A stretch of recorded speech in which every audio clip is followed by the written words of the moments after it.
오늘 저희들에게 주시는 하나님의 말씀은 구약 성경 출애굽기 40장 38절 한 절의 말씀입니다. 출애굽기 40장 38절 구약 성경 145면이 되겠습니다. 다 찾아주시기 바랍니다. 구약 성경 145면 출애굽기 40장 38절의 말씀을 이제 저하고 한 목소리로 같이 나누겠습니다. 다 찾으신 줄 알고 같이 나눕니다. 낮에는 여호와의 구름이 성막 위에 있고 밤에는 불이 그 구름 가운데 있음을 이스라엘 온 족속이 그 모든 행진하는 길에서 그들의 눈으로 보았더라. 아멘.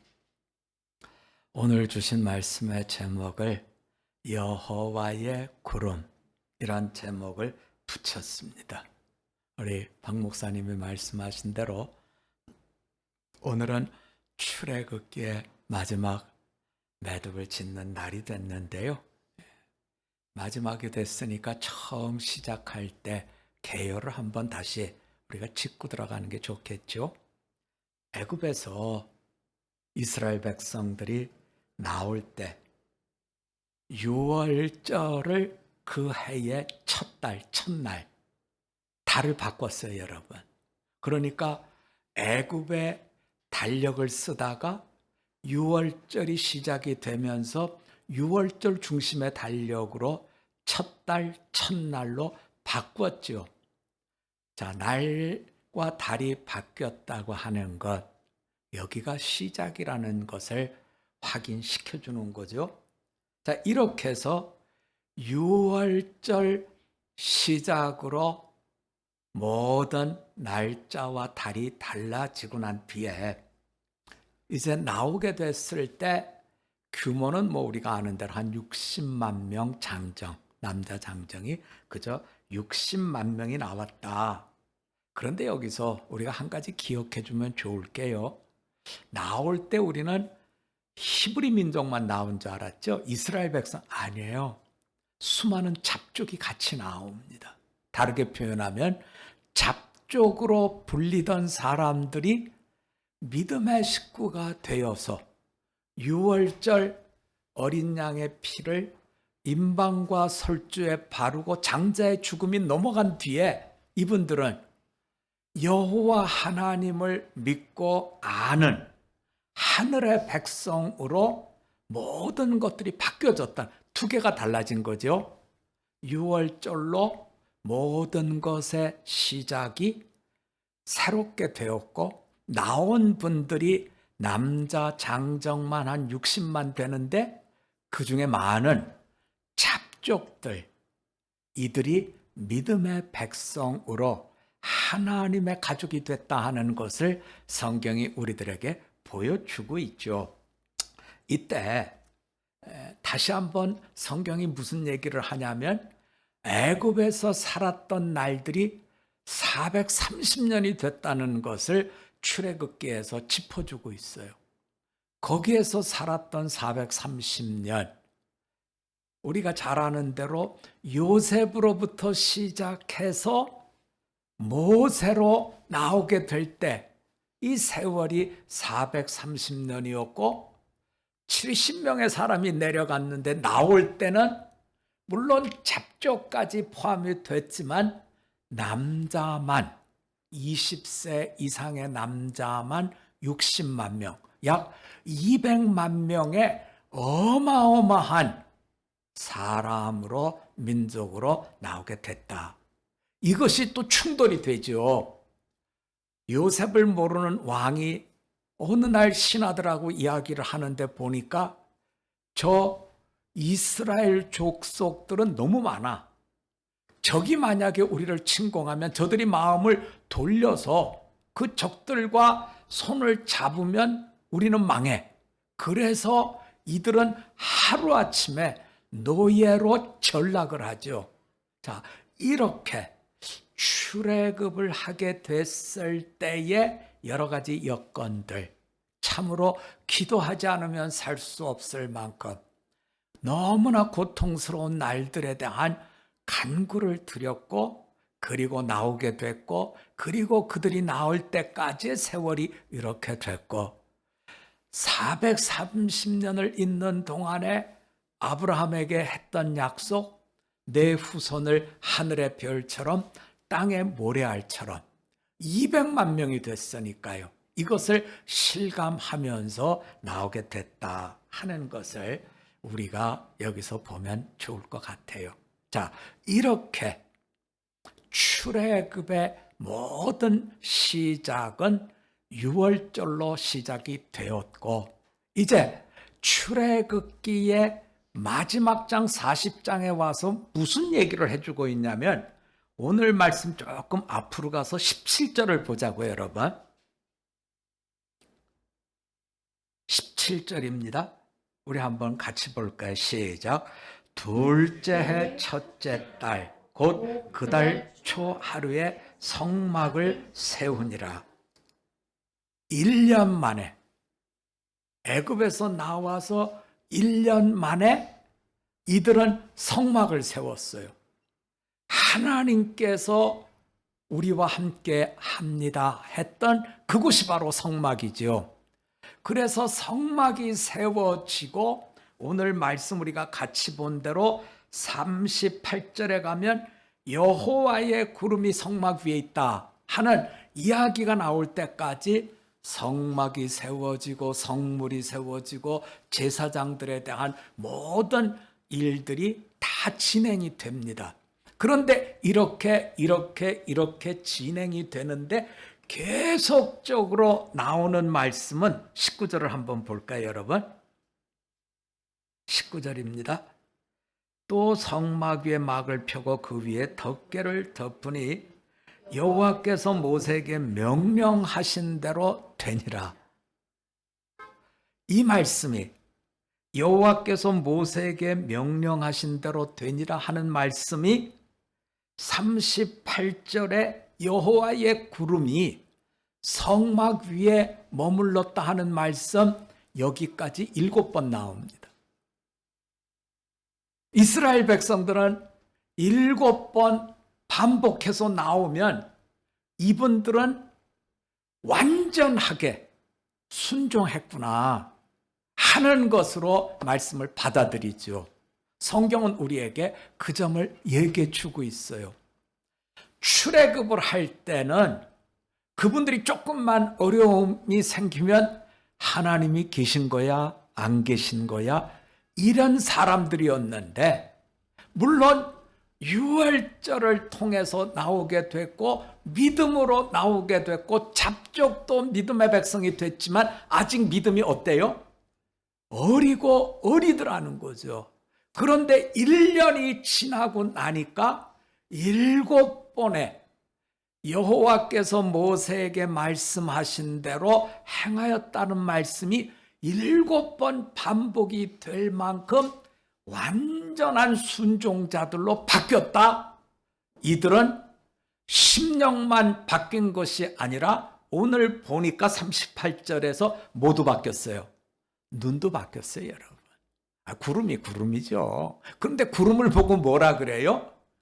여호와의 구름이라는 거예요. 여호와의 구름이다. 여러분, 하나님이 우리에게 원하시는 게 뭐냐는 거예요. 예수를 믿고 산다는 게 뭐냐는 거예요. 그것은 뭐가 바뀌어야 돼요? 생각이 바뀌었다? 물론 바뀌어야죠.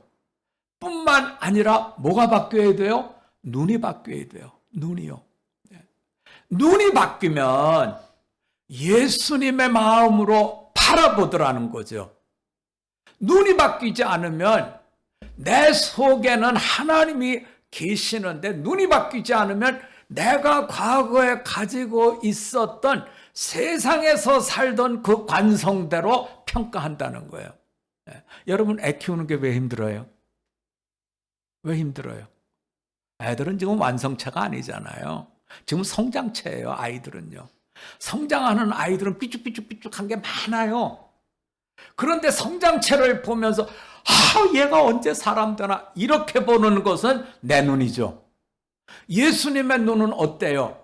아이가 자라서 하나님의 자녀로 커간다라고 봐주라는 것이 하나님의 눈으로 내 눈이 바뀌어지는 거죠. 우리가 힘든 것은 눈이 안 바뀌어져서 그래요. 오늘 성경은 40년의 신앙의 여정을 이들이 앞으로 걸어가야 되는데 1년 만에 지금 하나님이 바꿔주신 것이 있는데 그게 뭐라고요? 눈이 바뀌었더라. 눈이 바뀌어. 안 그러면 40년 못 가죠. 앞으로 갈 일이 39년 아닙니까? 못 가죠. 광야인데요. 맨날 보는 게 광야고 맨날 겪는 게 아무것도 없는 건데 어떻게 가겠어요? 못 가지요. 하지만 눈이 바뀌니까 이분들은 완전히 달라서 이제는 하나님의 백성으로 나아가더라는 겁니다. 우리가 늘 이야기합니다만 신앙은 하나님의 자녀로 시작해요. 자녀로 시작해서 성장하면 백성이 돼요. 백성에서 더 자라면 일꾼이 돼요. 그리고 일꾼이 더 자라면 죽으면 죽으리라는 군사가 되는 거예요. 자, 여기서 우리가 보자고요, 여러분. 38절에서 낮에는 여호와의 구름이 성막 위에 있고 밤에는 불이 그 구름 기둥 가운데 있음을 이스라엘 온 족속이 그 모든 무슨 길에서요? 무슨 길에서? 행진하는 길에서. 이건 군대 용어예요, 여러분. 그러면 이스라엘 백성이 나올 때는 긴가민가 하는 어린아이였다가 하나님 나라의 백성으로 조금 더 자랐다가 거기에서 하나님의 일꾼으로 자라서 성막을 만들고 성물을 만들고 제사장이 필요로 하는 걸 모든 걸 다 만드는 일꾼이 되었다가 이제는 어디까지 왔다는 거예요? 행진하는 군사로서의 모든 것들을 이루었다.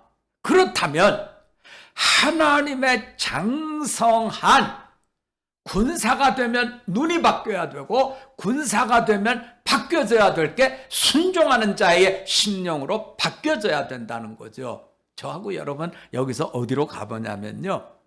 저는 출애굽기 40장은 그 다음에 어디로 연결이 되냐면 민수기로 연결이 돼요, 여러분. 민수기 1장 1절로 가봅시다.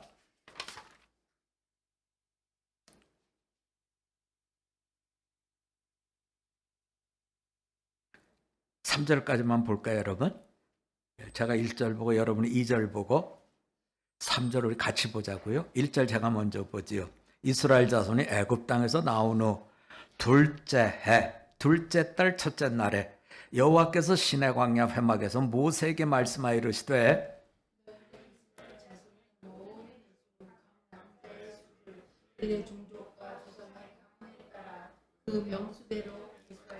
우리 3절 같이 보자고요. 시작.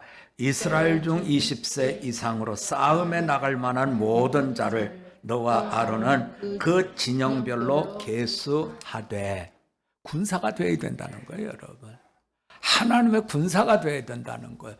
하나님의 군사가 되어야 된다는 말씀은 우리가 출애굽기 40장으로 다시 가보면 이분들이 눈이 바뀌어 가지고 회막 위에 있는 떠 있는 구름을 보면서 여호와의 구름이다 이렇게 보았는데 구름이 나가면 전진하고 구름이 멈추면 서고 가면 가고 오면 오고 하는 명령에 따라 움직여가는 삶이 된 것을 성경이 보여주고 있더라는 거죠. 우리가 보면 강한 군사는 자기의 어떤 역량으로 싸우는 군사가 아니에요, 여러분. 우리는 자꾸 람보같이 남이 못 가진 어떤 특별한 이걸 가진 사람이 아니에요, 여러분. 강군 중에 강군은 나의 역량이나 내 주변의 어떤 능력이나 이것이 아니라 나와 함께 하시는 하나님, 그분이 싸움에 같이 가주시고 동행할 때에 그분께서 어떨 때 동행해 주시느냐? 철저하게 하나가 될 때. 그래서 예수님께서 이 땅에 오실 때 우리들에게 주신 이름이 임마누엘. 나는 너와 함께한다. 우리와 함께한다. 함께한다. 그 말씀이 계속적으로 나오는 것이죠. 그래서 우리가 출애굽에 대한 말씀을 볼 때 애굽에서 나왔다. 이것이 좀 아니에요, 여러분. 하나님은 애굽에서 나올 때 이들이 바닥까지 완전히 추락하죠. 노예가 됐잖아요, 여러분. 노예는 완전 오합지졸이라는 뜻이에요.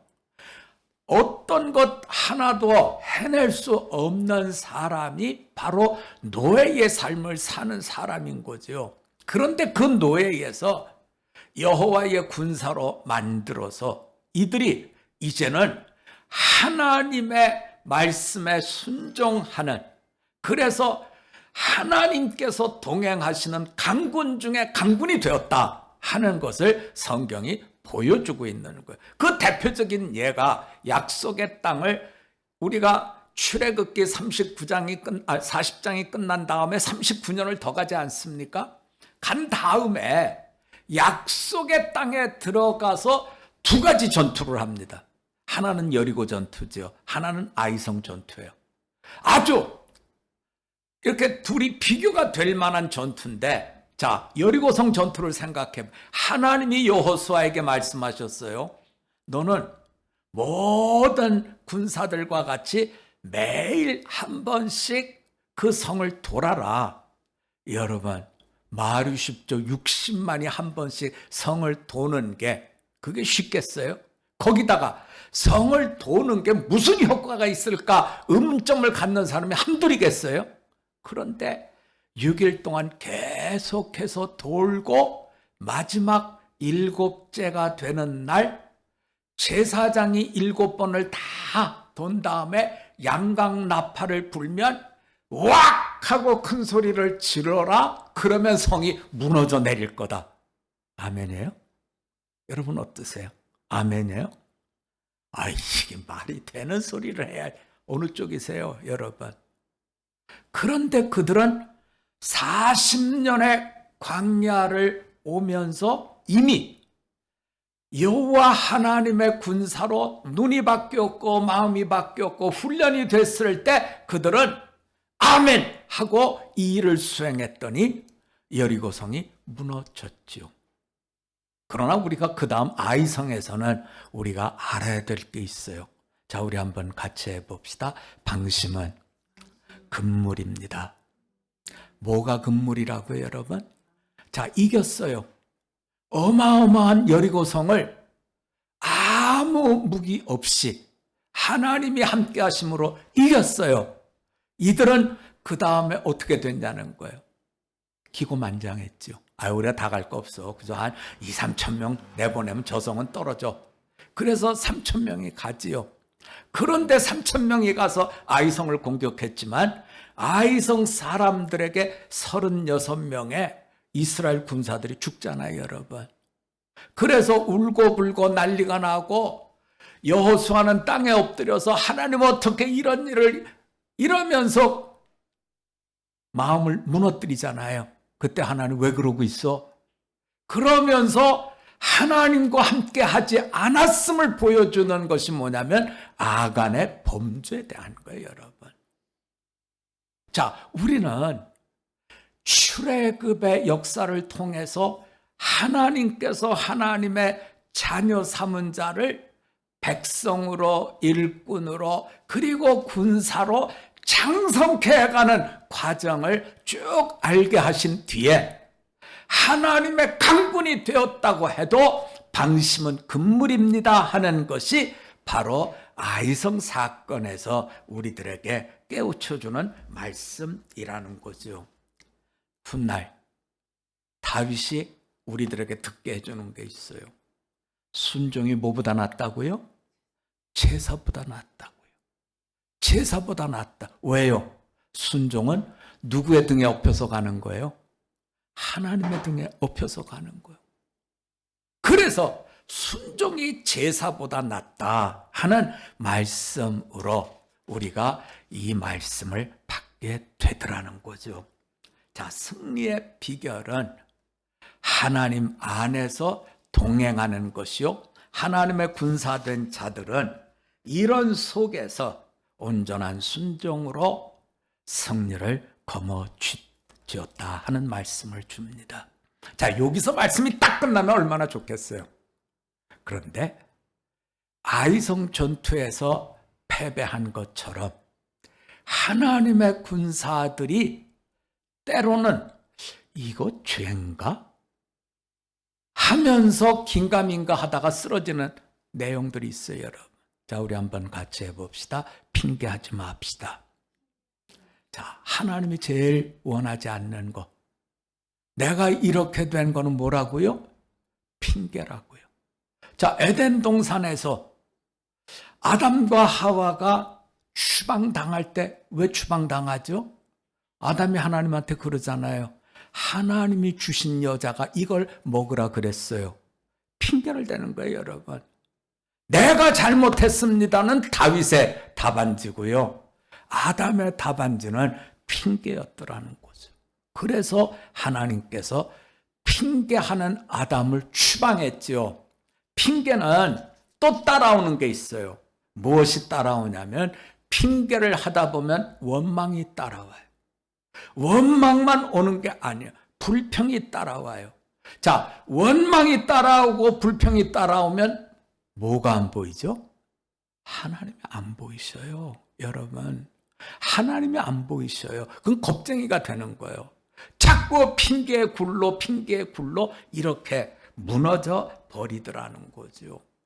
성경은 우리들에게 참으로 강군 중에 강군은 하나님과 동행하는 강군이요, 순종하는 사람들이요, 핑계를 대지 않는 사람들이요, 하나님 앞에 내가 직시하면서 나의 부족함을 가지고 엎드리는 군사가 돼야 됨을 이렇게 말씀해 주고 있습니다. 참으로 우리가 출애굽기의 말씀을 맺으면서 마음속에 두셨으면 하는 것은 어떻게 노예로 이렇게 살던 사람들이 그렇게 강군이 될 수 있었나? 그 모든 과정 속에서 하나님은 핑계하지 않고 원망하지 않고 불평하지 않고 7번의 순종을 통해서 눈이 바뀌어지고, 여러분, 구름은요 그 회막에만 떠 있는 게 아니잖아요, 여러분. 저쪽에도 떠 있고 저쪽에도 떠 있고 저쪽에도 있고.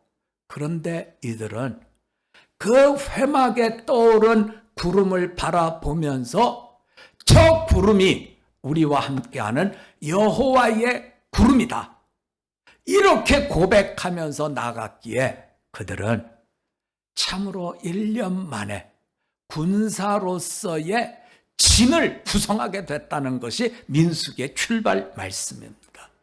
여러분, 우리가 이 땅을 살면서 기억하셔야 돼요. 광야 같은 이 세상을 살아가면서 참으로 하나님의 강군으로 직시하고 엎드려 하나님의 능력 주심을 입고 승리할 것인가? 아니면 불평하고 원망하고 핑계대면서 무너질 것인가? 똑같은 광야길을 가지만 하나님은 순종자로 이스라엘 백성들을 일으켜 세워서 하나님의 군사로 삼아주셨고, 그 군사됨이 하나님과 함께함으로 승리를 누렸다고 하는 점을 우리에게 보여주고 있습니다. 자녀들에게 뭘 줘야 될까요?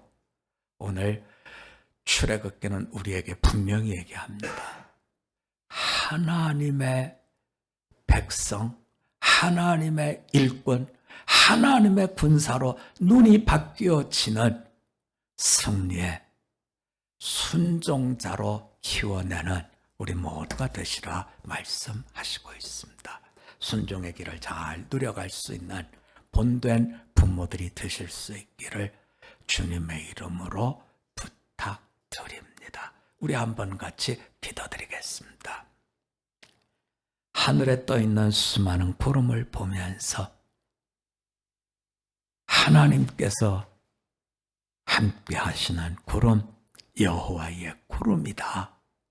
눈 바뀐 자들이 되었을 때 이들은 강군이 되었고, 이들은 참으로 오합지졸과 같은 노예에서 믿음의 장성한 자로 감당할 모든 은혜를 갖춘 백성이 된 것을 보게 하셨습니다.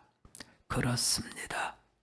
7번의 순종이, 온전한 순종이 강군되게 하셨사오니 머릿속에 믿음 백성들, 자기의 힘과 자기의 역량과 주변의 역량으로 살아가는 자들이 아니요, 하나님과 함께 승리의 길을 걸을 수 있도록 은혜 더해 주시옵소서.